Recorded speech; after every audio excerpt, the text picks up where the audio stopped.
Cuando intenté abrir el portón de la villa que construí ladrillo a ladrillo, mi llave no giró. Marcos salió, evitando mi mirada, mientras su esposa observaba desde el balcón. Entonces, mi propio hijo pronunció la sentencia. Vete, papá, firmaste los papeles, ahora es de ellos. Sentí un frío metálico en el pecho que me cortó la respiración. Mis piernas temblaron sobre el asfalto mientras el riego mojaba mis zapatos. Pensaron que me iría como un perro abandonado, pero olvidaron que quien construye los cimientos sabe exactamente cómo derrumbarlos. Suscríbete ahora para ver cómo recuperé lo que es mío, porque el final te dejará sin aliento. Esta es una historia real sobre la dignidad que nadie te cuenta. Quédate hasta el último segundo. Necesitas saber cómo termina esto. Tienen que entender algo antes de juzgarme por haber sido tan ingenuo.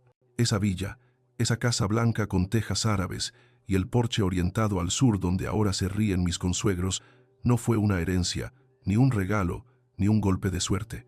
Esa casa soy yo.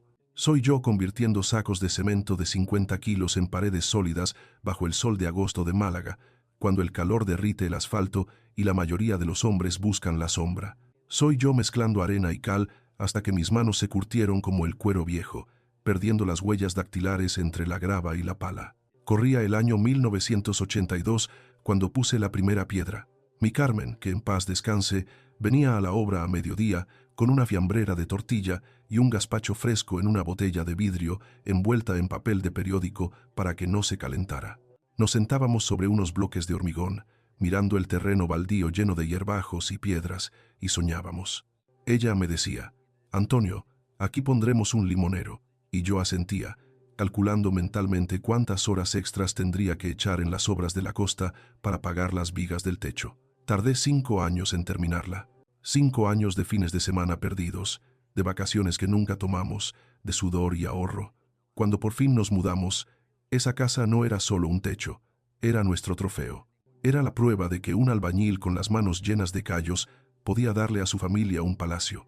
Por eso, cuando Carmen murió hace 8 años, algo en los cimientos de mi vida se agrietó para siempre.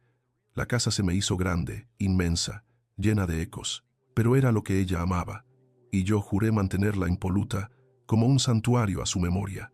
Limpiaba las baldosas del patio con la misma devoción con la que un cura limpia el altar.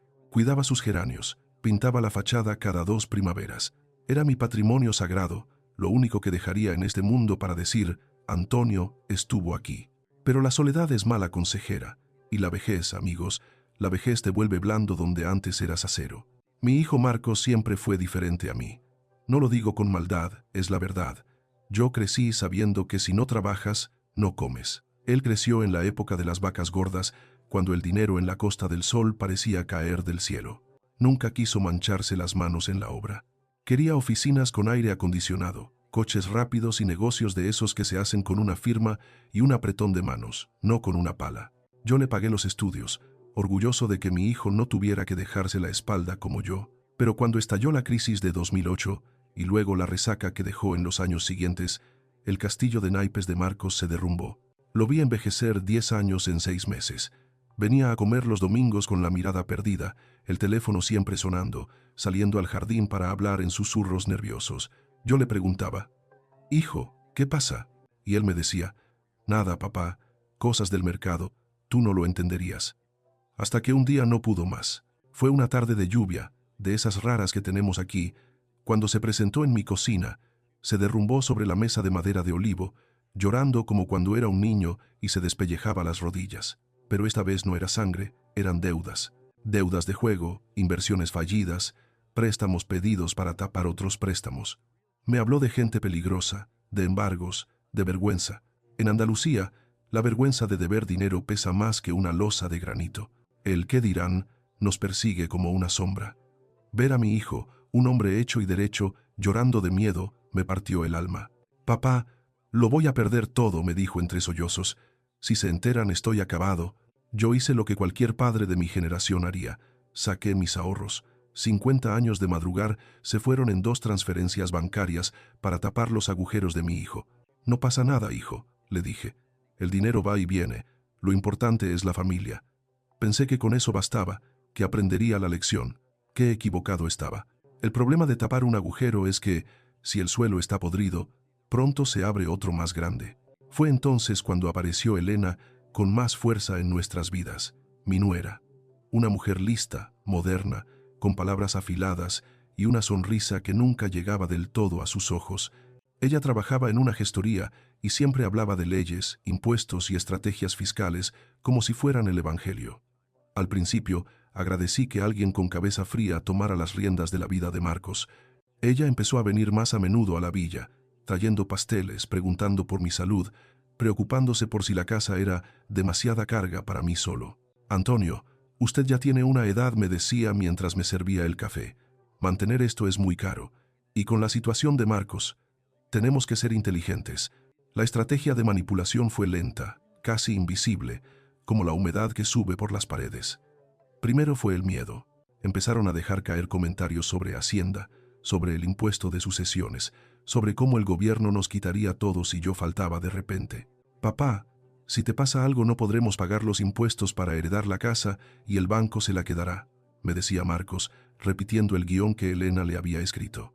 Yo, que siempre he pagado religiosamente cada céntimo que debía, sentí un pánico irracional. La idea de que el esfuerzo de mi vida terminara subastado por un banco me aterrorizaba. Luego vino la culpa. Marcos me recordaba sutilmente que sus problemas económicos seguían latentes, que necesitaba solvencia para pedir nuevos créditos y relanzar su carrera. Si la casa estuviera a mi nombre, papá, podría demostrar patrimonio y me darían financiación para empezar de cero. Lo haría por ti, para que estés tranquilo, para que veas a tus nietos crecer sin apuros. Y finalmente, la solución mágica, la donación de la nuda propiedad. Recuerdo perfectamente la tarde que Elena desplegó los papeles sobre la mesa del salón, apartando el tapete de ganchillo que había tejido Carmen. Mire, Antonio, es muy sencillo, explicó con ese tono condescendiente que se usa con los niños o los ancianos. Hacemos una donación en vida. Usted le pasa la propiedad a Marcos ahora. Así nos ahorramos un dineral en impuestos cuando usted ya no esté. Pero, y esto es lo importante, usted se queda con el usufructo vitalicio. ¿El usufructo?, pregunté, con las gafas colgando de la nariz. Sí, suegro. Significa que la casa es suya para vivirla hasta el último de sus días. Usted es el jefe. Marcos solo tendrá el título en un papel guardado en un cajón. Nada cambia. Usted sigue mandando aquí, sigue durmiendo en su cama, sigue cuidando sus limones. Es solo un trámite para proteger a la familia, para proteger el legado de Carmen, mencionó a Carmen. Sabía dónde tocar. Sabía que mi mayor miedo era fallarle a la memoria de mi esposa. Marcos me miró con esos ojos que eran los mismos de su madre y me tomó la mano. Sus manos eran suaves, sin callos, tan diferentes a las mías. Papá, confía en mí. Jamás te haría nada. Eres mi padre. Esto es solo para asegurar el futuro. Tú siempre serás el dueño de todo esto. Te doy mi palabra de hombre. La palabra de un hombre. En mi tiempo, eso valía más que cualquier escritura notarial. Si un hombre te daba su mano y su palabra, podías dormir tranquilo. Yo miré a mi hijo, al niño que enseñé a andar en bicicleta en ese mismo jardín, y vi a un hombre desesperado que necesitaba ayuda. Vi a mi sangre, y pensé, ¿quién va a cuidar mejor de mí que mi propio hijo? Garispaul. El miedo a la soledad, el deseo de sentirme útil, de salvarlo una vez más, nubló mi juicio. Está bien, dije, sintiendo un peso en el estómago que confundí con alivio. Vamos al notario. La mañana de la firma, el cielo de Málaga estaba gris, un presagio que decidí ignorar. Fuimos a la notaría en el centro. Todo era mármol, silencio y trajes caros. Me sentía pequeño con mi chaqueta de los domingos, esa que ya me quedaba un poco holgada. Marcos estaba nervioso, moviendo la pierna sin parar. Elena, en cambio, estaba radiante, revisando documentos con una eficiencia depredadora. El notario, don Luis, un hombre mayor, serio, de los de antes, nos hizo pasar a su despacho. Se ajustó las gafas y leyó la escritura en voz alta, palabras técnicas, jerga legal que sonaba a latín. Donante, donatario, nuda propiedad, usufructo con facultad de disposición, cláusulas y más cláusulas. Cuando terminó, se quitó las gafas y me miró directamente a los ojos. Hubo un silencio denso en la sala. Antonio, me dijo, y noté que se salía del protocolo. Nos conocemos hace años. Hice la escritura de esta casa cuando compraste el terreno. ¿Entiendes perfectamente lo que estás firmando? Miré los papeles. Luego miré a Marcos. Él me sonrió, una sonrisa tensa, casi suplicante. Le estás entregando la propiedad de tu vivienda habitual a tu hijo, insistió el notario, ignorando a Elena, que carraspeó molesta. A partir de hoy, la casa ya no es tuya. Tú tienes el derecho de uso, sí, el usufructo, pero los ladrillos, el suelo, el valor, pasan a ser de él. Es un acto irrevocable. ¿Estás seguro de que quieres desprenderte de tu patrimonio así? Sentí la duda trepar por mi garganta. Por un segundo, una voz interior, quizás la voz de Carmen, me gritó que me levantara y saliera de allí, que eso no estaba bien, que un padre ayuda pero no se desnuda. Pero entonces pensé en él, ¿qué dirán si me echaba atrás? Pensé en decepcionar a Marcos. Pensé que si no lo hacía, le estaba diciendo a mi hijo que no confiaba en él, que lo consideraba un ladrón. Y un padre no puede decirle eso a un hijo sin romper algo para siempre. Estoy seguro, don Luis, dije, con la voz más firme que pude fingir. Es mi hijo. Todo lo que tengo es para él. Da igual si es hoy o mañana. Él me va a cuidar. Como usted quiera, dijo el notario, con un tono que ahora reconozco como de tristeza o resignación. Firme aquí, por favor. Mi mano no tembló. Estampé mi firma con fuerza, creyendo que estaba sellando un pacto de amor y protección mutua. Creí que estaba siendo un buen padre. Creí que estaba salvando el legado de la familia. No sabía que en ese mismo instante, con la tinta todavía húmeda, acababa de convertirme en un inquilino en mi propio reino. No sabía que acababa de entregarle el cuchillo a quien, meses más tarde, no dudaría en clavármelo por la espalda. Al salir de la notaría, Marcos me abrazó. Fue un abrazo fuerte pero breve. Gracias, papá. No te vas a arrepentir. Ahora todo va a ir mejor. Elena guardó la copia simple de la escritura en su bolso de marca, con un chasquido metálico del cierre que resonó como un disparo. Vamos a celebrarlo, dijo ella. Invito yo. Fuimos a comer. Y ellos pidieron vino caro. Yo apenas probé bocado. Tenía esa sensación extraña que tienes cuando sales de casa y crees que te has dejado el gas abierto. Una inquietud sorda. Miraba a mi hijo reír, más relajado de lo que lo había visto en años, y me obligué a sonreír también. Lo has hecho bien, Antonio, me repetía. La familia es lo primero. Regresamos a la villa por la tarde. Me senté en el porche, en mi mecedora de mimbre, mirando cómo el sol se ponía sobre los olivos del jardín. Todo parecía igual.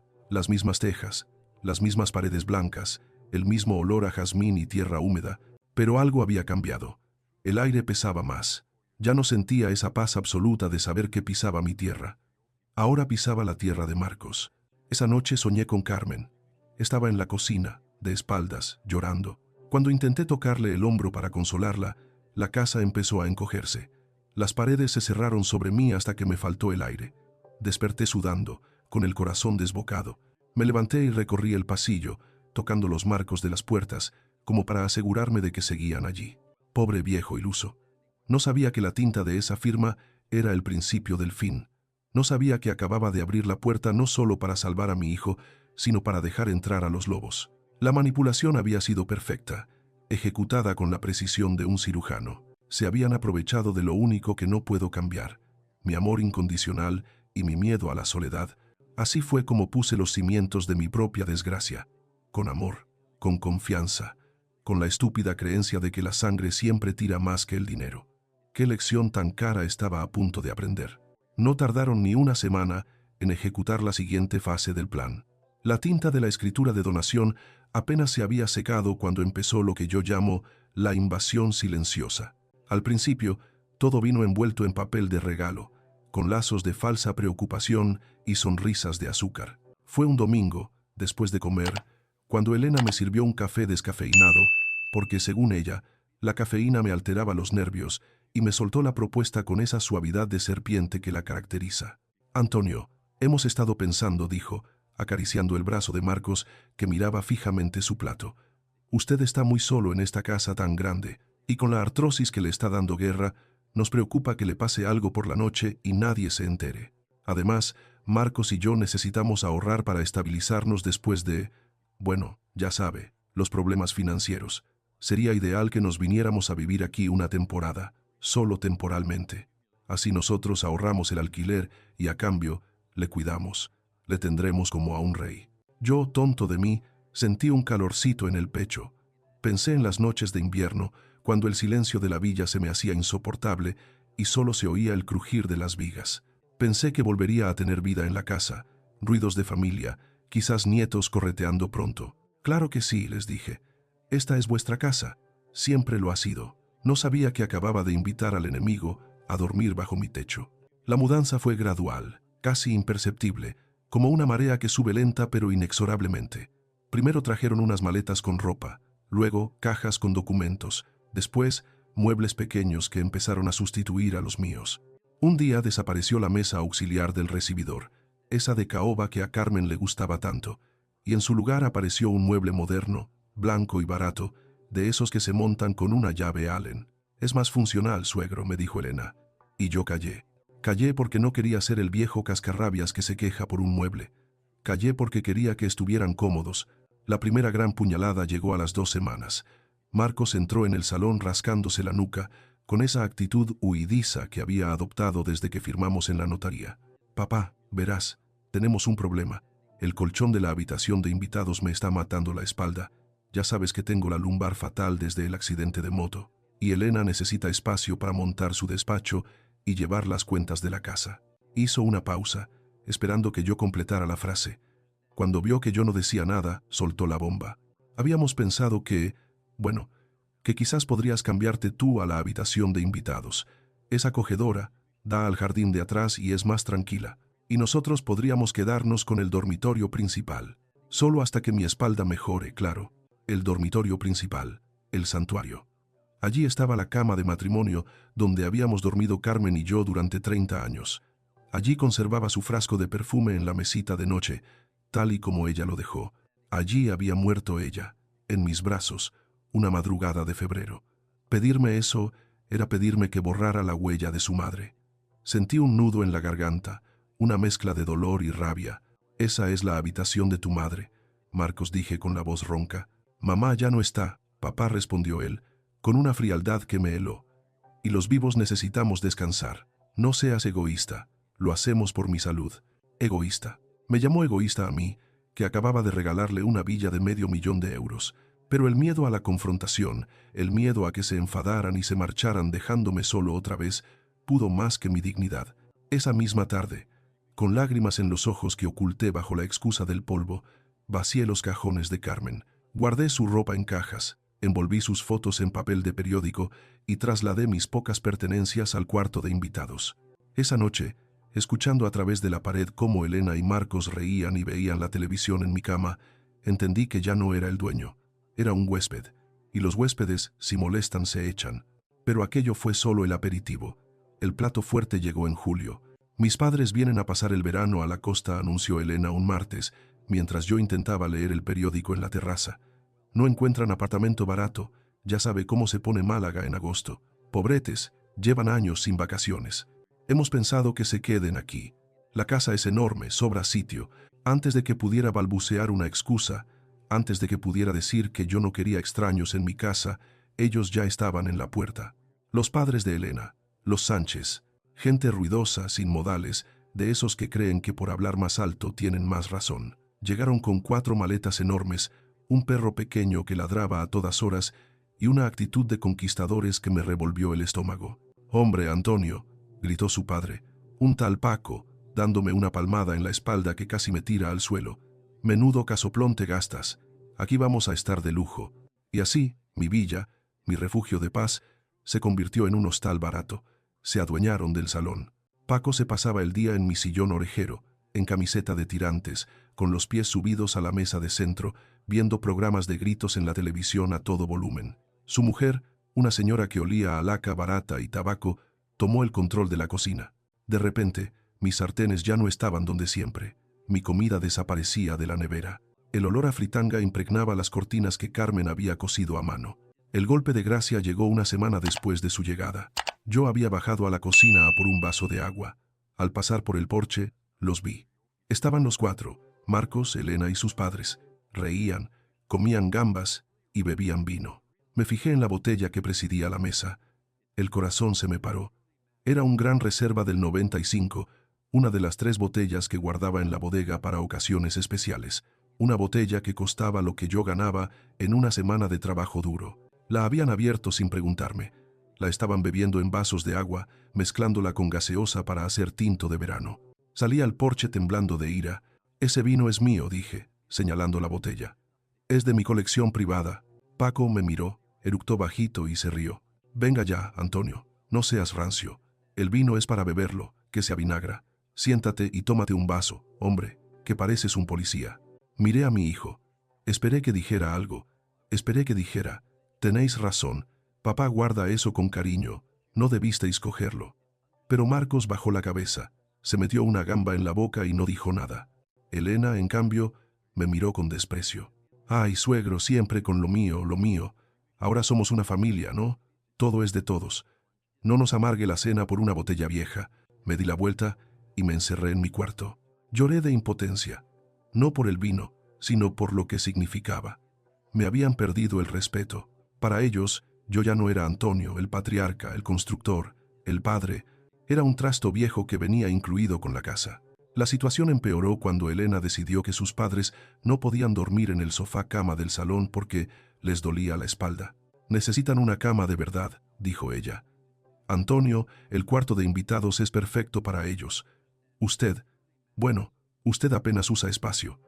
Hemos habilitado el estudio del garaje, lo hemos pintado y está muy bien. Además, así tendrá más independencia y no le molestará el ruido de la casa. No fue una pregunta. Al día siguiente mis cosas estaban en bolsas de basura en el pasillo. Me trasladaron al garaje. Aquello no era un estudio, era un trastero glorificado. Había una cama individual arrinconada contra la pared, una mesita de plástico y un armario de tela. Olía a humedad, a gasolina del cortacésped que guardábamos al lado y a pintura rancia. No había calefacción. La única ventana era un tragaluz alto por el que apenas entraba claridad. Allí acabé yo, el hombre que construyó la villa de 300 metros cuadrados, durmiendo junto a las herramientas de jardín, mientras los suegros de mi hijo dormían en las habitaciones que yo pagué. La violencia psicológica empezó a escalar día tras día. Ya no disimulaban. Establecieron normas de convivencia que solo aplicaban para mí. Antonio, por favor, no use la cocina entre las 2 y las 4, me dijo Elena, pegando una nota en la nevera. Mi madre está cocinando y usted se pone en medio y la pone nerviosa. Si tiene hambre, hágase un bocadillo antes o espere a que terminemos. Me prohibieron ver la televisión en el salón porque hacía ruido. Se quejaban de mi higiene. Huele a viejo ahí dentro, decía la madre de Elena cuando yo salía del baño. Debería ducharse más, Antonio, que la casa coge olor. Yo, que me he duchado cada día de mi vida, al volver de la obra, incluso cuando estaba reventado de cansancio, me hacían sentir sucio, me hacían sentir indigno. Empezaron a tratarme como si tuviera demencia. Si yo decía, aquí había un jarrón, Elena me contestaba, usted chochea, Antonio, ahí nunca hubo nada, se lo está inventando. Llegué a dudar de mi propia memoria. Me escondían las gafas, me cambiaban las medicinas de sitio y luego me reñían por despistado. Era una tortura gota a gota, diseñada para romperme, para que me hiciera pequeño y desapareciera. Una tarde, no pude más. El jardinero vino a podar las palmeras y, al verme salir del garaje en pijama, me miró con lástima. Esa mirada de compasión de un extraño fue el espejo donde vi mi propia miseria. Decidí que tenía que hablar con Marcos, de hombre a hombre. Tenía que haber algo de mi hijo todavía ahí dentro, debajo de toda esa cobardía. Esperé a que Elena y sus padres salieran a comprar al centro comercial. Marcos se quedó solo en la piscina, flotando en una colchoneta, con una cerveza en la mano, viviendo la vida de rico que yo le había regalado. Me acerqué al borde de la piscina. El sol de la tarde pegaba fuerte. Marcos, dije. Mi voz sonó firme por primera vez en meses. Tenemos que hablar. Él se quitó las gafas de sol y me miró con fastidio. ¿Qué pasa ahora, papá? Estoy descansando. Pasa que esto no puede seguir así. Esta es mi casa, Marcos. Yo la construí. Te la di para ayudarte, no para que me humilléis. Tus suegros tienen que irse y yo quiero volver a mi habitación. No voy a dormir ni una noche más en el garaje. Huele a moho y me duelen los huesos. Marcos suspiró. Se dejó caer al agua y nadó hasta el borde, pero no salió. Se quedó allí, agarrado al bordillo, mirándome desde abajo, como el niño que teme una regañina, pero sabe que tiene un as en la manga. Papá, no empieces con tus dramas. Nadie te está humillando, te estamos cuidando. ¿Qué harías tú solo? Estarías tirado, comiendo latas de conserva y lleno de polvo. Elena se desvive por ti. Mis suegros te hacen compañía. Deberías ser agradecido. ¿Agradecido? Sentí que la sangre me hervía. Agradecido de que me tratéis como a un perro sarnoso en mi propia casa, se están bebiendo mi vino, me habéis echado de mi cama. Tú tienes la propiedad, sí, pero yo tengo la dignidad. Y esto se acaba hoy. O se van ellos, ¿o qué? Me interrumpió una voz a mi espalda. Me giré. Elena había vuelto antes de tiempo. Estaba de pie en el porche, con las bolsas de la compra en el suelo y los brazos cruzados. Sus padres asomaban detrás, con sonrisas burlonas. ¿O qué va a hacer Antonio?, repitió ella, bajando los escalones despacio, como una depredadora. ¿Va a llamar a la policía? ¿Va a echarnos? Le recuerdo que la casa está a nombre de Marcos. Usted firmó. Usted quiso esto. Si no le gustan las normas de esta familia, es libre de irse. Hay residencias públicas muy baratas donde estarán encantados de aguantar sus manías de viejo. Pero mientras viva bajo el techo de mi marido, se hace lo que nosotros decimos. Miré a Marcos, buscando apoyo, buscando a mi hijo.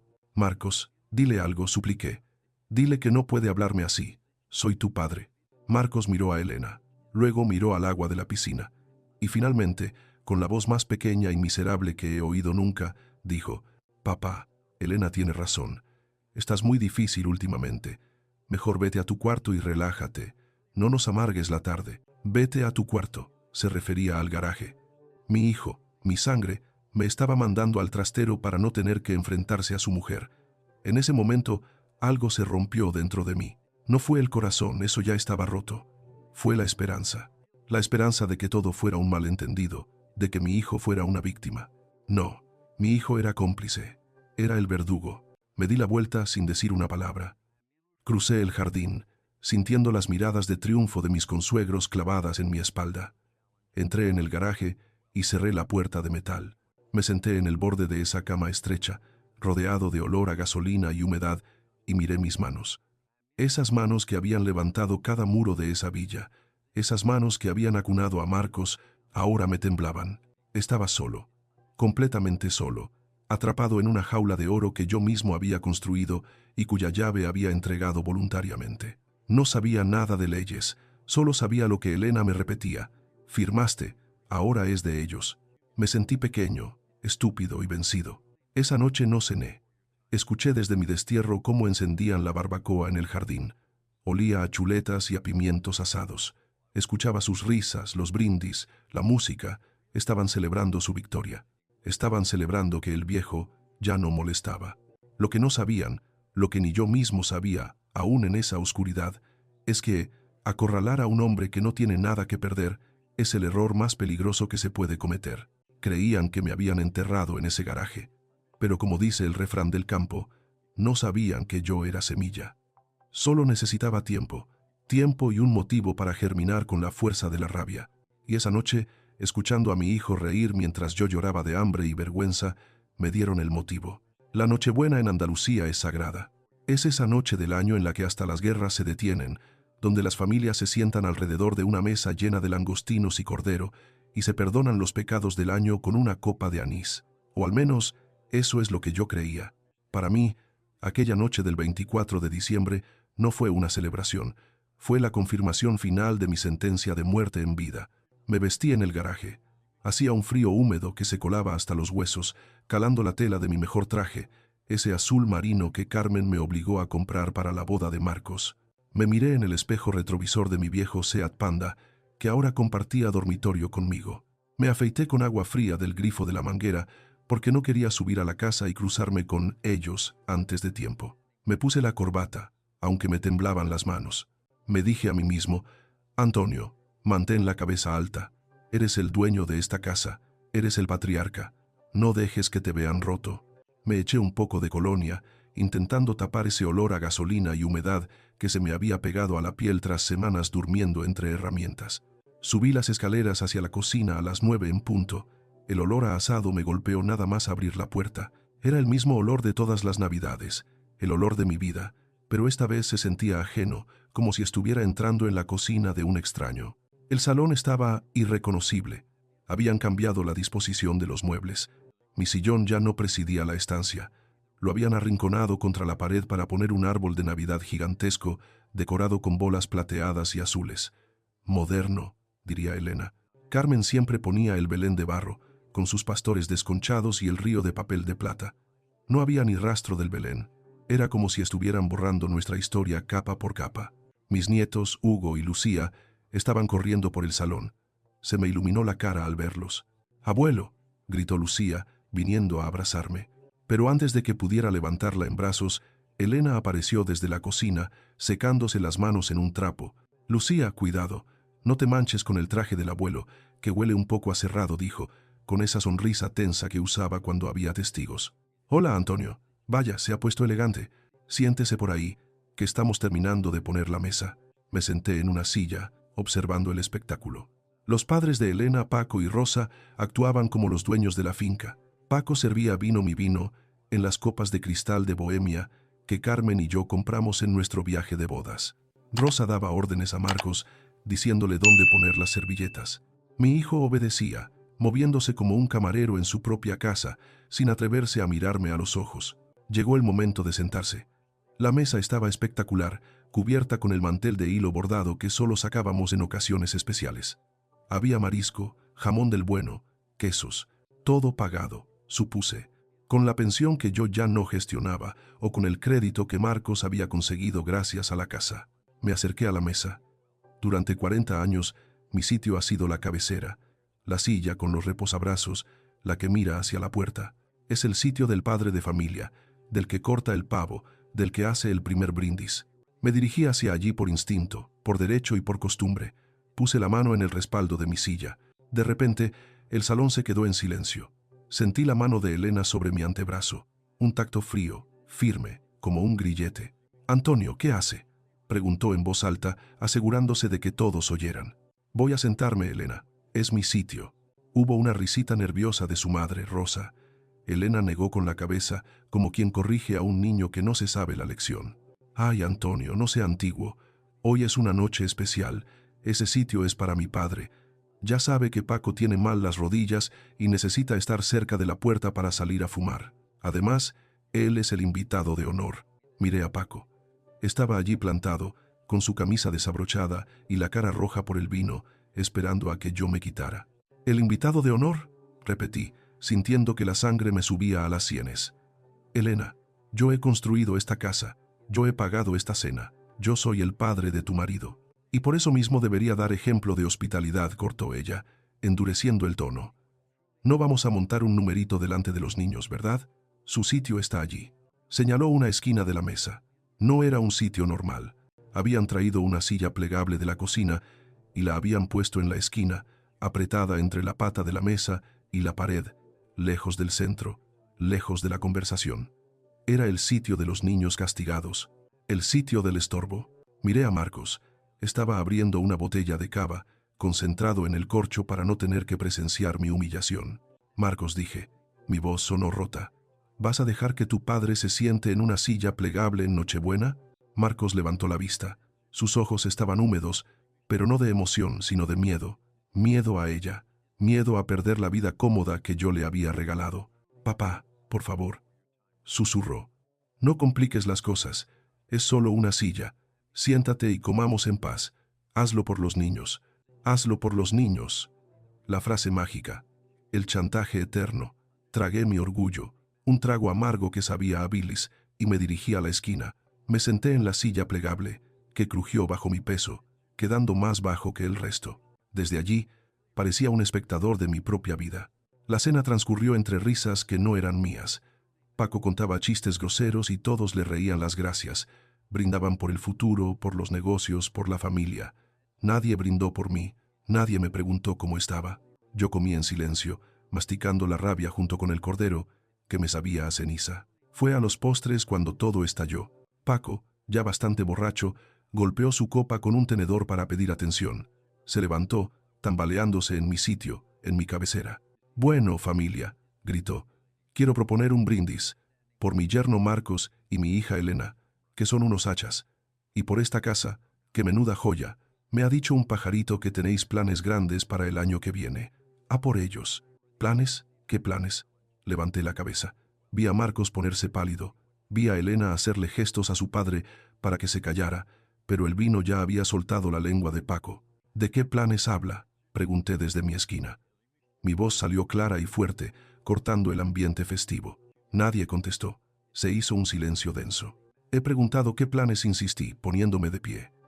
La silla plegable cayó hacia atrás con un estruendo metálico. Marcos suspiró y dejó la copa en la mesa. Elena tomó la palabra con esa actitud defensiva de quien sabe que tiene la sartén por el mango. A ver, Antonio, no es momento para esto. Es el momento, grité, golpeando la mesa con el puño. Los niños se asustaron. Lucía se escondió detrás de su madre. Estoy harto de secretos. Estoy harto de vivir en el garaje. Estoy harto de que me tratéis como a un mueble viejo. ¿Qué planes tenéis con mi casa? Marcos se levantó también, intentando calmarme pero manteniéndose a distancia. Papá, tranquilízate. No es nada malo. Es solo que, bueno, el negocio de los padres de Elena, la empresa de transportes, está pasando un bache. Necesitan liquidez. ¿Y nosotros también? ¿Y? Pregunté, aunque ya me temía la respuesta. Hemos pensado pedir una hipoteca. Sobre la casa, soltó Marcos rápido, como quien se quita una tirita. O quizás venderla y comprar algo más pequeño, 2 pisos. Uno para nosotros y otro estudio para ti. Más cerca del centro, con ascensor, más cómodo. Sentí que el suelo se abría bajo mis pies. ¿Venderla? Susurré. ¿Vender la casa de tu madre? La casa que construí con mis manos para que fuera de la familia para siempre, para pagar las deudas de tus suegros. Es solo ladrillo, Antonio, intervino Elena, fría como el hielo. Usted vive en el pasado.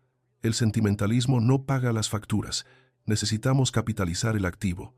Además, legalmente, la propiedad es de Marcos. Él puede decidir. Yo tengo el usufructo, grité, aferrándome a la única palabra técnica que recordaba, aunque en ese momento no sabía ni qué poder tenía. Yo tengo derecho a vivir aquí. Usted tiene derecho a no molestar, dijo Elena, levantándose y acercándose a mí con la cara desencajada por la furia. Llevamos meses aguantando sus malas caras, su olor a viejo, sus manías. Le hemos dado techo y comida, y así nos lo paga, gritando en Nochebuena, asustando a los niños. Esta es mi casa, bramé, y las lágrimas de impotencia empezaron a brotar. Carmen no permitiría esto. Si tu madre levantara la cabeza, Marcos, se moría de vergüenza de ver en qué te has convertido. Un pelele, un cobarde que deja que vendan el sudor de su padre para mantener a unos vagos. Marcos bajó la cabeza, incapaz de sostenerme la mirada, pero Elena no. Elena dio un paso más hacia mí, invadiendo mi espacio vital. Escúcheme bien, viejo ingrato, siseó, bajando la voz para que sonara más amenazante. Marcos es el dueño. Y si usted sigue con esta actitud agresiva, si sigue demostrando que no está en sus cabales, no nos temblará la mano. Hay residencias públicas donde saben tratar a gente con demencia senil. Y créame, con un informe de los servicios sociales diciendo que usted es violento y no puede cuidarse solo, le meterán en una habitación compartida con 3 desconocidos y no volverá a ver la luz del sol. Me quedé helado. La amenaza era real. Lo vi en sus ojos. Estaba dispuesta a declararme incapacitado, a encerrarme en un asilo para quitarme de en medio y vender la casa sin estorbos. Miré a Marcos esperando que dijera, no, eso nunca. Pero Marcos no dijo nada, solo se sirvió más vino. Miré a mis nietos, que me miraban con terror, como si su abuelo se hubiera convertido en un monstruo. Entendí que la batalla de esa noche estaba perdida. Si seguía gritando, les estaba dando la razón. Les estaba dando la excusa perfecta. El abuelo está loco, el abuelo es agresivo. Me alicé la chaqueta con dignidad, aunque por dentro estaba desmoronándome. No estoy loco, dije, con voz temblorosa pero firme. Estoy dolido y estoy solo. Pues si no quiere estar más solo, dijo Elena, señalando la puerta, vaya a su habitación y deje de arruinarnos la fiesta. Mañana hablaremos de los papeles de la hipoteca, y espero que firme sin montar otro espectáculo. Nadie se movió cuando me di la vuelta. Nadie me dijo, quédate. Caminé hacia la puerta de la cocina, sintiendo el peso de todas las miradas en mi espalda. Paco soltó una risita y dijo algo por lo bajo que no llegué a oír, pero que hizo reír a Rosa. Salí al frío de la noche. Bajé las escaleras hacia el garaje. El cielo estaba despejado, lleno de estrellas, igual que la noche en que Carmen y yo cenamos por primera vez en el porche, inaugurando la casa con un plato de jamón y una botella de vino barato. Ahora, la casa brillaba con luces ajenas, y yo estaba fuera. Entré en el garaje y cerré el portón metálico. El sonido retumbó como una lápida. Me quité el traje con cuidado, lo colgué en una percha oxidada y me puse el pijama de franela. Me senté en el borde de la cama, tiritando. Desde el techo se oía la música amortiguada. Pude distinguir un villancico, pero mira cómo beben los peces en el río. Estaban celebrando, habían superado el obstáculo, el viejo se había ido, el viejo estaba asustado, el viejo firmaría lo que fuera con tal de no ir a la residencia. Me abracé las rodillas y por primera vez en años lloré como un niño. Lloré por Carmen, lloré por Marcos, el niño que fue y el hombre que ya no era. Lloré por mi estupidez, por mi orgullo herido. Pero entonces, entre sollozo y sollozo, escuché algo más. No era música, era el sonido de mi propia respiración. Seguía vivo. Me habían quitado la silla, me habían quitado la cena, me querían quitar la casa, pero seguía vivo. Y mientras lloraba en esa oscuridad, recordé las palabras del notario, aquellas que no quise escuchar en su día y que ahora resonaban como un tambor de guerra en mi memoria. El usufructo es el derecho a usar y disfrutar. Elena había mencionado la residencia, había mencionado mi incapacidad, había cometido un error, me había enseñado sus cartas. Su plan era anularme. Y eso significaba que yo todavía era un peligro para ellos. Si yo no importara, no necesitarían amenazarme. Me sequé las lágrimas con la manga del pijama. Arriba, la fiesta continuaba. Abajo, en el frío, algo cambió dentro de mí. Esa noche, la cena de la vergüenza, marcó el final de mi duelo y el principio de mi guerra. Querían vender mi casa. Querían borrar mi historia, pues iban a tener que pasar por encima de mi cadáver. Y yo, Antonio, el albañil que levantó esos muros con sangre y sudor, no pensaba morirme todavía. Mañana, me dije, mañana buscaré ayuda. No la de la familia, que está podrida, sino la de la ley. Aquella noche en el garaje no terminó con el sueño, sino con el colapso. Después de llorar hasta quedarme seco, sentí una presión en el pecho, como si un elefante se hubiera sentado sobre mis costillas. Al principio pensé que era la tristeza, esa angustia física que te provoca el desamor de un hijo, pero luego mi brazo izquierdo se durmió y el aire dejó de entrar en mis pulmones. El pánico me golpeó con más fuerza que el dolor. Estaba muriéndome. Me estaba muriendo solo, entre latas de aceite y herramientas oxidadas, mientras arriba mi familia brindaba con champán. Intenté levantarme, pero las piernas no me respondieron. Caí al suelo de cemento frío, golpeándome el hombro contra la rueda del Seat Panda. Con la mano temblorosa, saqué el móvil del bolsillo del pijama. Marqué a Marcos. 1, 2, 3 tonos. Buzón de voz. Marqué a Elena. Comunicando. Seguramente estaría llamando a sus amigas para contarles cómo había puesto al viejo en su sitio. Me quedaba una opción. Marqué el 112. No recuerdo qué dije, solo recuerdo jadear mi dirección y la palabra corazón. Los minutos que pasaron hasta que oí la sirena fueron los más largos de mi vida. Escuchaba mi propio pulso retumbando en mis oídos, irregular, desbocado. Pensé en Carmen. Pensé, ya voy, vieja, espérame. Y Dios me perdone, sentí alivio. Morirse significaba no tener que ver la cara de desprecio de mi nuera al día siguiente. Significaba no tener que firmar esa hipoteca. Era una salida cobarde, pero en ese momento me pareció dulce. Cuando la ambulancia llegó, las luces azules iluminaron las paredes del garaje a través del tragaluz, creando un baile fantasmal de sombras. Oí golpes en el portón metálico, oí voces ajenas, profesionales. Abran, emergencias. Nadie bajó de la casa. La música estaba tan alta y las risas eran tan fuertes que no oyeron la sirena o decidieron ignorarla. Los sanitarios tuvieron que saltar la valla perimetral cuando por fin levantaron el portón y me vieron tirado en el suelo, en pijama, rodeado de suciedad. Vi la lástima en sus ojos. Me pusieron una mascarilla de oxígeno, me conectaron cables al pecho y me subieron a la camilla. Mientras me sacaban al jardín, vi a Marcos asomado al balcón, con una copa en la mano. Se quedó paralizado. Elena salió detrás de él. No bajaron. Se quedaron mirando desde arriba, como emperadores romanos viendo cómo sacan un cadáver del Coliseo. Ni un grito de «papá», ni un intento de correr hacia la ambulancia. Solo silencio y distancia.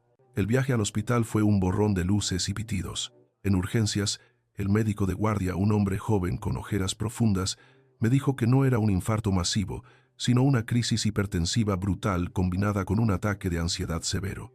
Su corazón está cansado, Antonio, pero aguanta, me dijo, mientras me quitaba los electrodos. Pero no puede seguir así. El estrés lo está matando.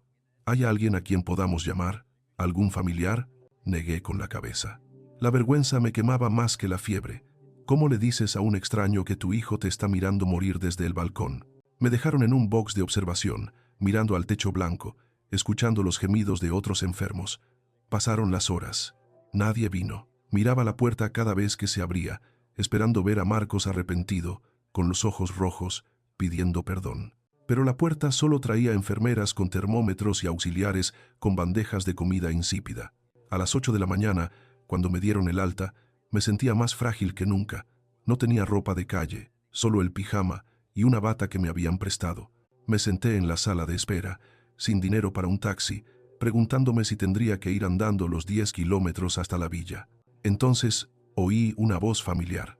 «Antonio, por la Virgen Santa, ¿qué cara traes?» Levanté la vista. Era Manolo, mi vecino de la parcela colindante. Un hombre de campo, bruto como un arado pero con un corazón que no le cabía en el pecho. Llevaba su ropa de trabajo y una gorra de la caja rural. «Manolo», susurré, y se me quebró la voz. «Vi la ambulancia anoche», dijo, sentándose a mi lado y poniéndome una mano callosa en el hombro. «Esperé a ver si salía el coche de tu hijo detrás, pero como vi que no salía ni Dios, me vine para acá en cuanto amaneció. Sabía que estaría solo. No pude contenerme. Me abracé a él, a ese vecino con el que solo hablaba del tiempo y de la poda de los olivos, y lloré lo que no había llorado delante de mi familia. Me quieren quitar la casa, Manolo.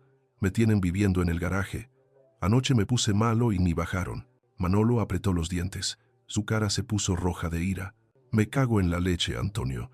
Ya decía yo que esa gente no traía nada bueno. Se veía venir. Vámonos, te llevo a casa, pero antes vamos a desayunar en condiciones, que estás amarillo». En la cafetería, frente a un café con leche y un pitufo con aceite, le conté todo. La donación, el usufructo, los consuegros, ocupando mi salón, la amenaza del asilo. Manolo escuchaba masticando con rabia, negando con la cabeza. «Mira», Antonio dijo, limpiándose la boca con una servilleta de papel. «Tú eres buena gente, pero eres un bendito, y tu hijo es un desgraciado, que Dios me perdone. Pero esto se acaba hoy. Tú no necesitas un médico, necesitas un abogado. Pero no uno de esos finolis que comen con tu nuera, necesitas un perro de presa». Metió la mano en su cartera de cuero gastado y sacó una tarjeta arrugada. «Toma, don Javier». Me llevó el tema de los lindes cuando el ayuntamiento quiso expropiarme. Es más feo que un dolor y tiene el despacho lleno de polvo, pero se sabe el Código Civil mejor que el Padre Nuestro. Llámalo ahora mismo, yo te llevo. No volví a la villa. Manolo me prestó una chaqueta que llevaba en el coche y me llevó directo al centro, al despacho de don Javier.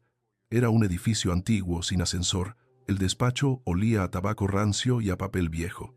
Don Javier era un hombre bajo, calvo y con una mirada que te taladraba. No tenía ordenador en la mesa, solo montañas de expedientes. Le conté mi historia. Tartamudeé, me lié con las fechas, me sentí estúpido explicando cómo había firmado mi propia sentencia. Don Javier no me interrumpió ni una vez. Tomaba notas en un cuaderno amarillo con una pluma estilográfica. Cuando terminé, le enseñé la copia arrugada de la escritura que siempre llevaba en el bolsillo del pantalón, mi única posesión. Don Javier se ajustó las gafas, leyó el documento en silencio durante unos minutos eternos y luego soltó una carcajada seca, sin alegría. «Ay, la ignorancia», murmuró. «La ignorancia es la madre de todos los despojos, Antonio, pero también es la debilidad de los listillos». Se levantó, cogió un libro grueso de la estantería y lo dejó caer sobre la mesa levantando una nube de polvo. «Antonio, escúcheme bien. Usted cree que lo ha perdido todo porque su nuera le ha dicho que la casa es de ellos, ¿verdad? Firmé la donación, don Javier. Pone que Marcos es el propietario. Pone que tiene la pornuda propiedad, corrigió el abogado, golpeando el papel con el dedo índice. ¿Sabe usted lo que es eso? Es una caja vacía. Es el continente, pero no el contenido. Usted, amigo mío, tiene el por usufructo vitalicio». Me miró fijamente para asegurarse de que lo entendía. «El usufructo es un derecho real, Antonio. Es poder. Significa uso y disfrute. Mientras usted respire, esa casa es su castillo. Usted decide quién entra y quién sale. Usted decide quién duerme en cada habitación. El propietario, su hijo, no tiene derecho a pisar la casa si usted no le invita. ¿Lo entiende? Ni a pisarla». Me quedé boquiabierto. «Pero, ¿y la hipoteca? Quieren pedir una hipoteca». «Que pidan misa», exclamó don Javier. «Ningún banco les va a dar una hipoteca sobre una nuda propiedad sin la firma del usufructuario. Porque si el banco ejecuta la hipoteca y se queda la casa, se la queda con usted dentro. Y a un usufructuario no lo echa ni la Guardia Civil. Sin su firma, esa casa vale 0 euros para el banco. Sentí un mareo, pero esta vez no era de enfermedad, era de vértigo. El vértigo de descubrir que había tenido un arma cargada en el bolsillo todo este tiempo, y no lo sabía. ¿Y lo del asilo?, pregunté, con la voz temblando por el miedo que me había metido Elena. Dicen que me van a incapacitar, que dirán que estoy loco. Perro ladrador, poco mordedor, dijo don Javier con desdén. Para incapacitar a alguien hace falta un juez y un forense, no una nuera histérica. Y por lo que veo, usted está más cuerdo que ellos. Está deprimido, está asustado, pero está cuerdo. Esa amenaza es un farol. Saben que necesitan su firma para la hipoteca y están intentando asustarle para que firme voluntariamente. Es coacción. Y eso, Antonio, es un delito. El abogado se inclinó sobre la mesa, mirándome a los ojos con una intensidad que me dio escalofríos. Ahora, vamos a hablar de los ocupantes. Esos consuegros suyos, y su hijo y su nuera. ¿Tienen algún contrato de alquiler? No. ¿Pagan luz, agua, contribución? Lo pago todo yo. Tengo los recibos. Don Javier sonrió, y esta vez su sonrisa fue lobuna. Entonces, Antonio, están en situación de precario. Son ocupas, y usted, como usufructuario, tiene la potestad exclusiva de echarlos. No mañana, claro, esto lleva un trámite. Pero legalmente, usted es el amo y señor. Usted puede demandar el desahucio de toda esa gente, incluido su hijo, especialmente su hijo, que ha incurrido en ingratitud manifiesta, lo cual, por cierto, podría ser causa para revocar la donación entera y recuperar la propiedad, aunque eso es más difícil. Pero el uso es suyo. Me dejé caer en el respaldo de la silla. Toda la humillación, todas las noches en el garaje, todas las veces que bajé la cabeza, todo había sido innecesario. Había permitido que me pisotearan porque creía que la ley estaba de su parte. ¿Qué tengo que hacer?, pregunté. Primero, volver a esa casa, dijo don Javier, cerrando el cuaderno, pero no como una víctima. Vuelva como el dueño. No les diga nada de esto todavía. El factor sorpresa es nuestra mejor baza. Déjeles creer que han ganado. Déjeles pensar que el susto del hospital le ha ablandado. Recopile pruebas, grabe las amenazas con el móvil, guarde cada factura. Y cuando tengamos todo listo, yo redactaré el burofax que les va a helar la sangre. Salí del despacho de don Javier, sintiendo el aire fresco de la mañana en la cara. Manolo me estaba esperando en el coche. Me miró interrogante. ¿Qué te ha dicho? Que vamos a la guerra, Manolo, le contesté, abrochándome el cinturón. ¿Y qué voy a ganar? El viaje de vuelta a la villa fue diferente. Ya no veía los olivos con tristeza, los veía como testigos de mi resurrección. Cuando Manolo me dejó en el portón, vi el coche de Elena aparcado en la entrada. Vi las toallas de sus padres secándose en la barandilla de mi porche. Vi a Marcos hablando por teléfono en el jardín, seguramente negociando esa hipoteca que nunca conseguiría. Sentí asco, sí, pero el miedo había desaparecido. Entré por la puerta peatonal. Caminé hacia el garaje, arrastrando los pies a propósito, encorvando la espalda, fingiendo ser el viejo derrotado que ellos querían ver. Marcos me vio y colgó el teléfono rápidamente. Se acercó con cara de falsa preocupación. «Papá, ¿estás bien? Nos llamaron del hospital, pero, ya sabes, con los niños y el lío, pensamos que era mejor dejarte descansar». «Mentira, cobarde». «Estoy bien, hijo», dije con voz débil, bajando la mirada. «Solo ha sido un susto. Teníais razón, estoy mayor. Quizás debería plantearme lo de la residencia». Vi el brillo de triunfo en sus ojos, vi cómo relajaba los hombros, había picado el anzuelo. «No te preocupes por eso ahora, papá. Descansa en el garaje. Ya hablaremos de los papeles cuando estés mejor». «Sí, hijo, descansaré». Me metí en mi cueva húmeda y cerré la puerta. Pero esta vez no me tumbé a llorar. Me senté en la cama, saqué el móvil y puse la grabadora en la pantalla principal. Miré las paredes de ladrillo sin enfoscar y sonreí. Ellos pensaban que yo había tocado fondo. Lo que no sabían es que el fondo es el único lugar donde se pueden apoyar los pies para coger impulso. La víctima había muerto en urgencias anoche. En el garaje acababa de nacer el verdugo. Dicen que el diablo sabe más por viejo que por diablo, pero yo diría que sabe más por callado. Durante las siguientes 4 semanas me convertí en un hombre nuevo, o mejor dicho, en un actor digno de un Goya. Si Elena y Marcos querían un viejo derrotado, sumiso y al borde de la demencia, eso es exactamente lo que les iba a dar. Regresé a mi destierro en el garaje con la cabeza baja, arrastrando los pies. Cuando me cruzaba con ellos, no sostenía la mirada. Si Elena me gritaba porque había dejado una taza fuera de su sitio, yo pedía perdón con voz temblorosa. Lo siento, hija, la cabeza ya no me da para más. Si mis consuegros, Paco y Rosa, ocupaban el salón entero con sus novelas turcas a todo volumen, yo me retiraba sin decir ni mu. Mira, el abuelo ya ha aprendido quién manda, oí decir a Paco una tarde, mientras se reía con la boca llena de aceitunas. Lo que ellos no veían es que, bajo esa máscara de anciano senil, mis ojos grababan cada detalle y mi mente afilaba el cuchillo. Mi teléfono móvil, un modelo antiguo que Marcos siempre despreciaba, se convirtió en mi arma más letal. Aprendí a usar la grabadora de voz con una destreza que ni yo mismo sabía que tenía. El botón rojo de grabar estaba siempre listo en mi bolsillo. Cada vez que Elena bajaba al garaje a soltar su veneno, el teléfono estaba grabando. Eres un estorbo, Antonio. O firmas la hipoteca o te juro que te pudres en el asilo. Nadie te va a creer. Estás solo. Clic, guardado. Cada vez que Marcos me ignoraba o me negaba dinero para mis medicinas, alegando que no había liquidez mientras se compraba camisas nuevas. Papá, no seas pesado con las pastillas. Ya te las compraré cuando cobre. Ahora déjame, que estoy reunido. Clic, guardado. Pero la prueba reina no eran solo las grabaciones. Don Javier me había dado instrucciones precisas. Necesitamos demostrar el precario, Antonio. Necesitamos demostrar que hay gente viviendo ahí sin contrato, sin pagar renta y en contra de tu voluntad tácita, mientras tú pagas los suministros. Así que me convertí en un espía en mi propia casa. Esperaba a que salieran para fotografiar sus maletas, sus cepillos de dientes en mi baño, la ropa de los consuegros en los armarios de las habitaciones de invitados. Recopilé las facturas de la luz que se habían triplicado desde que ellos llegaron y las guardé junto con los extractos bancarios que demostraban que cada céntimo salía de mi pensión. Ellos vivían como reyes a costa de mi sudor y yo estaba construyendo el expediente que los iba a destronar. Lo más difícil no fue recopilar las pruebas, lo más difícil fue tragarme el orgullo. Hubo días en los que la rabia me subía por la garganta como un vómito ácido.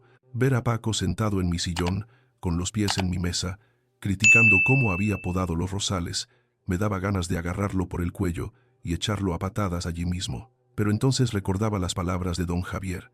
Frialdad, Antonio. La venganza se sirve en el juzgado, no en el salón. Y yo respiraba hondo, apretaba los puños dentro de los bolsillos y seguía con mi papel. Tiene usted razón, Paco le decía. Ya no tengo fuerzas ni para las tijeras. ¿Qué haría yo sin ustedes? Ellos se lo creyeron todo. Bajaron la guardia. Pensaron que el león estaba desdentado. Marcos incluso empezó a traerme los papeles de la hipoteca con una confianza insultante. Papá, el banco ya tiene el borrador. Solo falta que vayamos al notario a ratificar tu consentimiento como usufructuario. Es un trámite. Luego te daremos ese dinero para que te vayas al apartamento tutelado del que te habló Elena. Estarás mejor allí. Yo cogía los papeles con manos temblorosas, fingidas, y le decía, déjamelos aquí, hijo. Tengo que leerlos con mis gafas buenas. Mañana te digo algo. Y así ganaba un día más. Y otro, y otro. Mientras tanto, el burofax se estaba cocinando en el despacho de don Javier. Sin embargo, antes de dar el paso final, necesitaba hacer una cosa más. Necesitaba un permiso que no me podía dar ningún juez. Una mañana de martes, aproveché que todos dormían hasta tarde para coger el coche. Conduje hasta el cementerio de San Gabriel, donde descansa Carmen. El día estaba gris, con ese viento de levante que en Málaga te vuelve loco y te alborota el pelo. Compré un ramo de claveles rojos, sus favoritos, en el puesto de la entrada. Caminé hasta su tumba. La lápida estaba un poco sucia por la lluvia de barro de la semana anterior. Saqué un pañuelo y me puse a limpiarla con cuidado, frotando sobre las letras de su nombre hasta que el mármol volvió a brillar. «Hola, vieja», susurré. Me senté en el banco de piedra frente a la tumba. Estaba solo, rodeado de cipreses y silencio. «Tengo que contarte algo, Carmen. Y no te va a gustar». Le hablé. Le conté todo. Le hablé de la traición de nuestro hijo, de cómo había dejado que una extraña y su familia profanaran nuestro hogar, de cómo me habían tirado al garaje como un trasto viejo. Le conté que Marcos ya no era el niño que ella acunaba, que se había convertido en un hombre débil y cruel. «Voy a ir a por él», Carmen, dije, y se me quebró la voz. «Voy a denunciar a nuestro hijo. Voy a echarlo de casa. Sé que tú siempre fuiste de perdonar, de poner la otra mejilla, pero me han quitado la dignidad, mujer. Y si pierdo la dignidad, ¿qué me queda para llevarte cuando nos volvamos a ver? El viento sacudió los cipreses. Un rayo de sol tímido se coló entre las nubes y dio justo en la foto de cerámica que teníamos puesta en la lápida. Carmen sonreía en esa foto, joven y fuerte. Sentí una paz extraña. No fue una voz, ni una aparición, pero sentí una certeza en el pecho. Carmen amaba a Marcos, sí, pero Carmen odiaba la injusticia. Ella construyó esa casa conmigo, ladrillo a ladrillo. Ella se privó de vestidos y de viajes para pagar esa hipoteca. Ella no permitiría que unos parásitos se bebieran su vino y se rieran de su marido. Gracias, vieja, dije, poniéndome de pie. Prometo que cuando recupere la casa, plantaré los geranios como a ti te gustaban, y no volverán a entrar. Dejé los claveles, me persigné y salí del cementerio. Ya no caminaba encorvado, caminaba recto. El actor había terminado su ensayo. Ahora empezaba la función real. Fui directo al despacho de don Javier. Él me estaba esperando con una carpeta gruesa sobre la mesa. Antonio, lo tenemos todo, dijo, golpeando la carpeta. Las grabaciones son oro puro, pero hay algo más. He estado estudiando el caso a fondo. Se levantó y empezó a caminar por el despacho, gesticulando. Vamos a presentar 2 acciones. La primera, una demanda de desahucio por precario contra los padres de Elena y contra Elena y Marcos. El precario es claro. Viven allí sin título que lo justifique y sin pagar renta. Como usufructuario, tú tienes el derecho exclusivo de posesión. El juez los va a echar, eso es seguro. Hizo una pausa dramática. Pero la segunda acción es la más potente. Vamos a demandar la revocación de la donación por ingratitud manifiesta. El artículo 648 del Código Civil dice que si el donatario comete delitos contra el honor o la integridad del donante, la donación se puede anular. ¿Anular?, pregunté. ¿Significa que la casa volvería a ser mía? ¿Mía del todo? Es difícil, Antonio, no le voy a engañar. Los jueces son reacios a quitarle la propiedad a un hijo. Pero tenemos las grabaciones donde le amenazan, donde le vejan, donde le niegan alimentos y auxilio. Tenemos el informe de urgencias. Hay base legal. Y aunque no ganemos la propiedad plena, el susto que se van a llevar va a ser monumental. Pero lo más importante es el usufructo. Con el usufructo blindado, usted tiene la sartén por el mango. Don Javier sacó un papel oficial. Este es el burofax. Les notificamos oficialmente que el usufructo es suyo, que se acabó el permiso tácito para que vivan allí, y les damos un plazo de 72 horas para abandonar la vivienda o nos veremos en el juzgado. ¿Lo mandamos? Me tembló la mano un segundo antes de coger el bolígrafo. Pensé en la cara de Marcos. Pensé en si me odiaría para siempre. Pero luego pensé en la noche de Nochebuena, en la silla plegable, en el garaje frío. Firme. Mándelo, don Javier. Y que arda Troya. Los días siguientes fueron una tortura de suspense. El burofax tarda entre 24 y 48 horas en llegar. Yo volví a la casa y seguí con mi papel de viejo sumiso, pero por dentro era una bomba de relojería. Cada vez que sonaba el timbre, el corazón me daba un vuelco. Marcos seguía presionando con la hipoteca. Papá, el banco me ha llamado. Necesitan tu firma ya. Si no firmamos esta semana, las condiciones cambian y perdemos dinero. Venga, no seas cabezota. Vamos mañana por la mañana. Mañana, dije yo, mirando al suelo para ocultar una sonrisa amarga. Quizás mañana tengamos que ir a otro sitio, hijo. ¿A dónde? A ningún lado. Cosas mías. Llegó el viernes por la mañana. Estábamos desayunando. Bueno, ellos desayunaban en la cocina. Yo me estaba tomando mi café aguado de pie, junto a la encimera, como me habían ordenado para no molestar. El ambiente estaba tenso. Elena discutía con su madre sobre qué cortinas poner en su salón. Entonces sonó el timbre. No el timbre de la puerta, sino el interfono de la entrada principal. ¿Quién será a estas horas?, bufó Elena. Antonio, vaya a abrir, que seguro es el cartero con algún paquete de Amazon para mí. Fui al interfono. Mi corazón latía tan fuerte que me dolía. ¿Sí? ¿Familia García? Sonó una voz metálica y profesional. Correos. Traigo una notificación fehaciente. Un burofax. Necesito que firme el destinatario, Marcos García. Miré hacia la cocina. Marcos se estaba levantando, limpiándose las migas de la tostada de la camisa. ¿Quién es, papá? Es para ti, Marcos, dije. Y por primera vez en meses, levanté la cabeza, enderecé la espalda y le miré directamente a los ojos con una intensidad que le hizo detenerse en seco. Es una carta importante. Creo que deberías leerla sentado. Marcos frunció el ceño, extrañado por mi cambio de tono. ¿De qué hablas? ¿Te encuentras bien? Nunca he estado mejor, hijo. Ve a firmar. Salió al jardín. Yo me quedé en la cocina. Elena me miraba con sospecha. Paco y Rosa seguían comiendo, ajenos a que el techo estaba a punto de caérseles encima. Hubo 2 minutos de silencio absoluto, solo roto por el ruido de las cucharillas contra las tazas. Luego, la puerta de entrada se abrió de golpe. Marcos entró. Estaba pálido, más blanco que la pared. Tenía el papel amarillo del burofax en la mano y le temblaba tanto que sonaba como una hoja seca al viento. «¿Qué pasa, cariño?», preguntó Elena, alarmada. «¿Es del banco?». Marcos no le contestó a ella. Me miró a mí. En sus ojos vi incredulidad, vi miedo y vi, por fin, el reconocimiento de que había subestimado a su padre. «Papá», susurró, «¿qué has hecho?». Yo dejé mi taza de café en el fregadero con calma. Me giré despacio. Ya no había rastro del viejo encorvado. Delante de ellos estaba Antonio, el constructor, el dueño. Lo que tenía que haber hecho hace meses, dije, y mi voz resonó en la cocina con la autoridad de un martillo golpeando la mesa. He recuperado mi vida. Leeros el papel. Tenéis 3 días para salir de mi casa. Elena le arrancó el papel de las manos a Marcos. Sus ojos se movían frenéticamente por las líneas redactadas por don Javier. «Desahucio», gritó ella, con una voz aguda que rozaba la histeria. «Ingratitud manifiesta. Esto es una broma. Viejo loco, no puedes echarnos. La casa es de Marcos. La nuda propiedad es de Marcos», corregí con frialdad. «El usufructo es mío, y en esta casa, mientras yo viva, mando yo. Y mi primera orden es que quiero que os larguéis, todos». Paco se levantó de la silla, con la cara roja de ira, y avanzó hacia mí. «A mí no me echa nadie, vejestorio», bramó, levantando la mano. No retrocedí ni un milímetro. Le sostuve la mirada con tal ferocidad que se detuvo a medio camino. «Tócame, Paco», dije en voz baja. «Solo tócame. Tengo el móvil grabando. Tengo denuncias preparadas. Tócame y no solo te vas a la calle, te vas al calabozo». Se hizo un silencio sepulcral. Paco bajó la mano. Elena miraba el papel como si fuera radiactivo. Marcos se había dejado caer en una silla y se cubría la cara con las manos. La bomba había estallado, la estrategia del silencio había terminado. Ahora empezaba el ruido de la batalla final y yo estaba listo.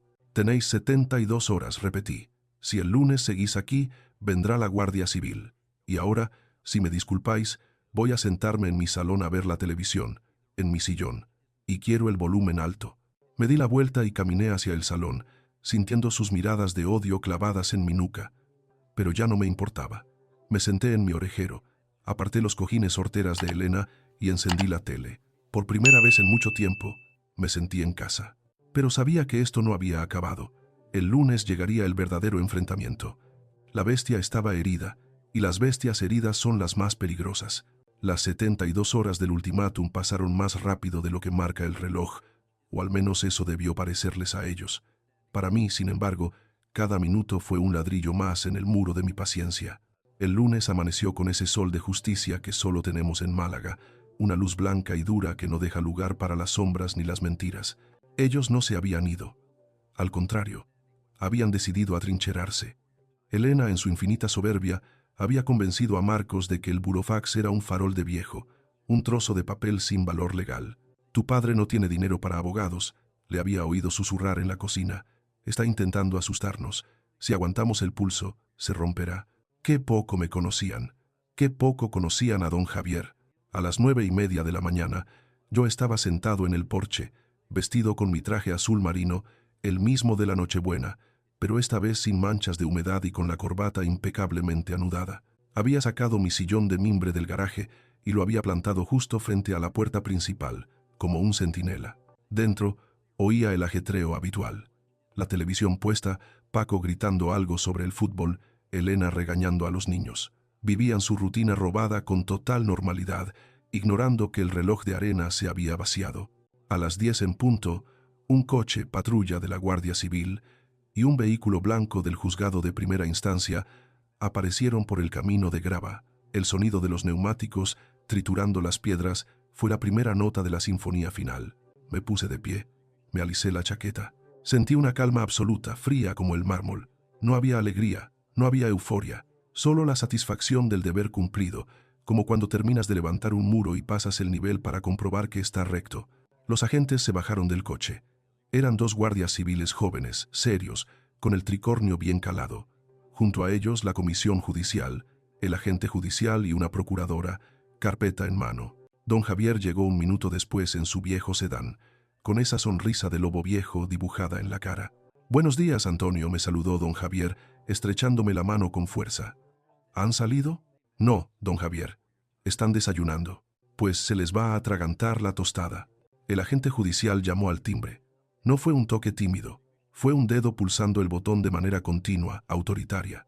La puerta se abrió y apareció Elena, todavía en bata de seda, con una taza de café en la mano. Su cara de fastidio se transformó en una máscara de terror puro al ver los uniformes verdes. La taza se le resbaló de los dedos y se hizo añicos contra el suelo de terracota. El sonido de la porcelana rompiéndose fue el disparo de salida. ¿Qué pasa?, balbuceó, retrocediendo. «¿Doña Elena Ruiz?», preguntó el agente judicial consultando sus papeles. «Sí, soy yo. Venimos a ejecutar la orden de lanzamiento por precario dictada por el juzgado de primera instancia número 4. Tienen ustedes una orden de desalojo inmediato. Aparte, vengo a notificar la medida cautelar de alejamiento solicitada por la representación de don Antonio debido a las pruebas de coacción y maltrato psicológico presentadas». Elena se puso blanca como la cal. «Esto es un error», gritó, recuperando su tono habitual de indignación. «Esta casa es de mi marido. Marcos, ven aquí». Marcos salió corriendo del salón, seguido por sus suegros. Al ver a la Guardia Civil en su porche, mi hijo se frenó en seco, como si hubiera chocado contra un muro invisible. «Buenos días», dijo uno de los guardias, con esa voz grave que no admite réplicas. «Identifíquense, por favor». «Soy Marcos García, el propietario», dijo mi hijo, con un hilo de voz, mirando de reojo los papeles del juzgado. El agente judicial, un hombre bajito pero con una autoridad inmensa, dio un paso adelante. «Usted es el nudo propietario, señor García. Pero el título ejecutivo dice que el usufructuario vitalicio es don Antonio García, y el usufructuario ha revocado cualquier consentimiento para que ustedes residan aquí. Al no haber contrato de arrendamiento, están ustedes en situación de precario, y dado el riesgo para la salud del demandante, el juez ha ordenado el lanzamiento inmediato. Tienen 30 minutos para recoger sus enseres personales y abandonar el inmueble». «30 minutos», bramó Paco, apareciendo por detrás con la camisa desabrochada. «Ustedes no pueden hacer esto. Yo tengo derechos. Llevo aquí meses». «Si lleva meses sin pagar alquiler, caballero, lo que tiene usted es mucha cara dura, no derechos», respondió don Javier con tranquilidad. «Y le aconsejo que no levante la voz a la autoridad, o añadiremos desacato a la lista». Elena, viendo que la situación se le escapaba de las manos, intentó la táctica del ataque. Se giró hacia mí, con los ojos inyectados en sangre. «Tú», me señaló con un dedo acusador, «viejo rencoroso, ¿cómo puedes hacernos esto? Somos tu familia, estás echando a tus nietos a la calle». «Mis nietos no tienen la culpa de tener unos padres parásitos», dije. Mi voz sonó tranquila, pero resonó en todo el jardín. «Mis nietos pueden venir a visitarme cuando quieran. Pero vosotros os vais, ahora». «Marcos es el dueño», insistió ella, agarrando a mi hijo del brazo y sacudiéndolo. «Diles algo, diles que es tu casa». Marcos me miró, y en ese momento vi cómo se le caía la venda de los ojos. Miró a los guardias, miró al juez, miró a don Javier, y finalmente miró la casa que él creía suya. Y entendió por fin lo que el notario le había intentado explicar meses atrás. Los ladrillos eran suyos, sí, pero el alma de la casa, el derecho a vivirla, a respirarla, a pisarla, eso era mío. «Elena», murmuró Marcos, derrotado. «Tienen razón, es el usufructo. Papá tiene el usufructo». «Me da igual el usufructo», chilló ella. «No me voy a ir, me tenéis que sacar a rastras». El guardia civil más veterano dio un paso al frente y se ajustó el cinturón. «Señora, no nos obligue a usar la fuerza. Si no salen voluntariamente en el plazo estipulado, procederemos a la detención por desobediencia y resistencia a la autoridad. Y créame, no quiere que sus hijos la vean salir esposada». Esa frase fue el golpe de gracia. Elena miró a los niños, que observaban la escena desde la ventana del salón con los ojos muy abiertos. Su orgullo se desmoronó. Soltó un sollozo de rabia pura, de niña malcriada a la que le quitan el juguete, y corrió hacia el interior de la casa. «Mamá, papá, vamos a hacer las maletas», gritó a sus padres. «No quiero estar ni un minuto más en esta casa de locos». Lo que siguió fue media hora de caos y justicia poética. Me quedé en el porche, sentado en mi sillón, supervisando la operación. Don Javier se quedó a mi lado, como un perro guardián. Los agentes entraron para asegurarse de que no rompían nada. Ver a Paco y Rosa arrastrando sus maletas baratas por el pasillo fue una imagen que se me quedará grabada para siempre. Paco, que días antes me amenazaba con pegarme, ahora pasaba por delante de la Guardia Civil con la cabeza gacha, refunfuñando por lo bajo pero sin atreverse a levantar la vista. Rosa arrastraba bolsas de basura negras llenas de ropa, con el rímel corrido por las lágrimas de indignación. «Esto es una vergüenza», mascullaba ella al pasar por mi lado. «Echar a la familia a la calle, Dios le castigará a Antonio». «Dios ya me castigó metiéndoos en mi casa», contesté sin mirarla. «Ahora me está dando la absolución». Luego salió Elena. Llevaba sus joyas puestas y arrastraba 2 maletas de marca. Se detuvo frente a mí. Por un momento pensé que iba a escupirme, pero la presencia de los agentes la contuvo. «Te vas a morir solo», Antonio me siseó. «Tus nietos no te van a perdonar esto nunca. Les diré quién eres. Les diré que eres un monstruo». «Diles la verdad», le respondí, sosteniendo su mirada de odio. «Diles que su abuelo se cansó de ser vuestro cajero automático. Y diles que si tienen un techo sobre la cabeza y comida en el plato, es porque yo lo pagué todo durante años. Vete, Elena, y no vuelvas». Salió taconeando con furia hacia su coche. Finalmente, salió Marcos. Era el último. Llevaba una caja de cartón con sus cosas personales y una mochila al hombro. Parecía un niño expulsado del colegio. Se detuvo en el umbral, bajo el arco de piedra que yo mismo había tallado 30 años atrás. Se quedó allí, mirando el jardín, los olivos, la piscina, todo lo que había perdido por su avaricia y su cobardía. Luego se giró hacia mí. Tenía los ojos rojos. «Papá», empezó a decir. La voz le temblaba. «No tenemos a dónde ir. Las cuentas están bloqueadas. El hotel, no tenemos para mucho tiempo». Esperaba que yo me ablandara. Esperaba que el padre sacrificado, el que se quitaba el pan de la boca, apareciera en el último segundo para salvarlo. Pero ese padre había muerto en la sala de urgencias aquella noche. Me levanté del sillón lentamente. Me acerqué a él. Estábamos cara a cara. Vi mis rasgos en los suyos, pero no vi mi espíritu. «Tienes 45 años», Marcos, le dije. «Tienes 2 manos. Tienes salud. Yo, a tu edad, ya había levantado esta casa y criado a una familia trabajando de sol a sol. Si no tienes a dónde ir, busca trabajo. Si no tienes dinero, vende el coche. Pero no me pidas que te salve. Ya te salvé una vez firmando esa escritura y me lo pagaste tirándome al garaje como a un perro». «Lo siento», lloró. «Lo sientes porque has perdido», le corregí. «Si hoy hubiera firmado la hipoteca, no lo sentirías. Estarías celebrando con ellos». Extendí la mano. «Las llaves». Marcos dudó un segundo. Luego, con manos temblorosas, sacó el llavero del bolsillo. El llavero de plata que le regalé cuando cumplió 18 años. Me lo dejó caer en la palma de la mano. El metal estaba caliente. «Adiós, Marcos». Él bajó la cabeza, soltó un sollozo ahogado y caminó hacia el coche donde Elena le esperaba tocando el claxon con impaciencia. El agente judicial se acercó a mí con un acta en la mano. «Don Antonio, ya está hecha la toma de posesión. La vivienda está vacía de ocupantes. Firme aquí para confirmar que recupera el pleno uso del inmueble». Firmé. Mi firma fue firme, clara, grande. Los coches arrancaron. Vi cómo el vehículo de Marcos, cargado hasta los topes, salía por el camino de grava levantando una nube de polvo. Los vecinos, esos que nunca dicen nada pero lo ven todo, estaban asomados a sus vallas. Manolo, mi vecino y Salvador, estaba en su puerta, y al ver salir el coche de mi hijo, levantó el pulgar en señal de victoria. Los agentes de la Guardia Civil se despidieron con un saludo militar. «Si vuelven a molestarle, llámenos, Antonio. Tienen orden de alejamiento de 200 metros». «Gracias, agentes». Don Javier me dio una palmada en la espalda. «Bueno, Antonio, se acabó. La casa es tuya. ¿Necesitas algo más?» «No, don Javier. Solo necesito silencio. Te lo has ganado. Te llamaré la semana que viene para el tema de la revocación de la donación. Vamos a pelear para que recuperes también la propiedad. Con lo que ha pasado hoy, tenemos muchas posibilidades. Gracias, abogado. Por todo». Se fueron todos. El coche del juzgado, el coche patrulla, el coche de don Javier. Me quedé solo en el jardín. El silencio que siguió fue atronador. Ya no había reggaetón, ya no había gritos, ya no había televisión a todo volumen. Solo se oía el canto de las chicharras y el viento moviendo las hojas de los olivos. Caminé hasta el portón principal. Era una reja de hierro forjado, pesada, sólida. La empujé hasta cerrarla. El por-clanc por del cierre metálico resonó como un disparo. Pero no fue un sonido de encierro, fue un sonido de libertad. Eché el cerrojo, 2 vueltas. Me di la vuelta y miré mi casa. Mi villa. Estaba sucia.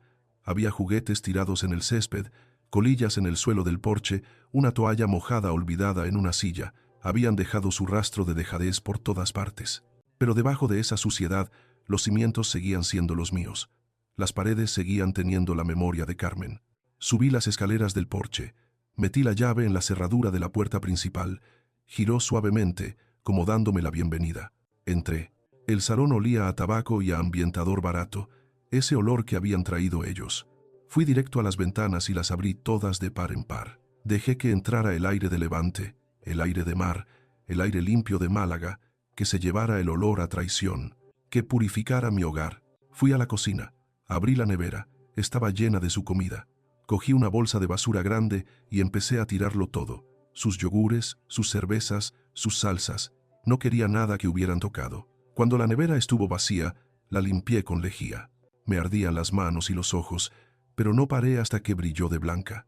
Luego subí al dormitorio principal. Mi dormitorio. La cama estaba deshecha. Había ropa de Elena por el suelo. Lo recogí todo con 2 dedos, como si fuera material radiactivo, y lo metí en bolsas para tirarlo al contenedor. Quité las sábanas, quité el edredón. Dejé el colchón desnudo.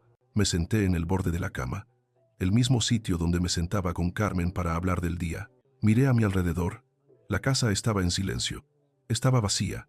No había risas de nietos, es verdad, pero tampoco había desprecios. No había insultos, no había miedo. Había recuperado mis llaves, había recuperado mi espacio, pero sobre todo había recuperado al hombre que yo era. Antonio, el que no se doblega. Me tumbé en el colchón desnudo, mirando al techo. Estaba agotado. Me dolía cada hueso del cuerpo después de la tensión de la mañana. Pero por primera vez en meses, el dolor del pecho había desaparecido. Cerré los ojos y respiré hondo. Olía a lejía y a aire de campo. Olía a victoria. Ya están fuera, Carmen, susurré al vacío. Ya están fuera.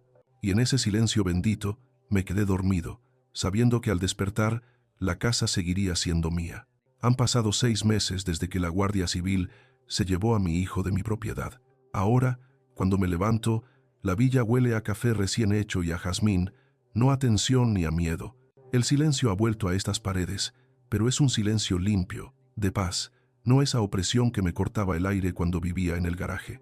No estoy solo. He alquilado la planta baja a una pareja de enfermeros jóvenes. Me pagan el alquiler puntualmente, me ayudan con las bolsas de la compra y, lo más importante, me dan los buenos días con una sonrisa sincera que no esconde ningún interés. Con Marcos no hay relación. Don Javier sigue peleando en el juzgado para revocar la donación por ingratitud manifiesta, y todo apunta a que vamos a recuperar también la propiedad de los ladrillos. Me duele su ausencia, no voy a mentir. Soy padre y la sangre tira, y hay noches que miro sus fotos de niño y se me escapa una lágrima. Pero he descubierto que prefiero convivir con la pena de un hijo ausente que morir lentamente bajo la tortura de un hijo verdugo. He aprendido la lección más dura de mi vida. La sangre no es un cheque en blanco para el abuso. En nuestra cultura nos enseñan a darlo todo por los hijos, a poner la otra mejilla, a sacrificarnos hasta la extenuación. Pero eso es un error si el precio es tu propia dignidad. La ley del usufructo fue mi escudo. Ese derecho a usar y disfrutar fue lo único que impidió que me tiraran a la cuneta como un trasto viejo. Entendí tarde que proteger mi patrimonio no es egoísmo, es defensa propia. Si estás pasando por algo parecido, si sientes que te haces pequeño en tu propia casa para no molestar a los que deberían cuidarte, levanta la cabeza. No eres una carga, eres el cimiento sobre el que se construyó todo. Tienes derechos y la ley te protege, pero tienes que dar el paso de usarlos. Mi consejo final es este: no firmes nada sin tu propio abogado. Nunca. No confíes ciegamente ni en tu propia sangre cuando hay herencias de por medio. Si mi historia te ha dado fuerzas o te ha abierto los ojos, deja un comentario con la palabra dignidad. Quiero saber que no estoy solo en esta lucha. Y por favor, comparte este video. Mándalo al grupo de WhatsApp de tu familia. A veces, enviar una historia ajena es la única forma de decir lo que no te atreves a pronunciar en la cena de Navidad. Defiende lo tuyo, siempre.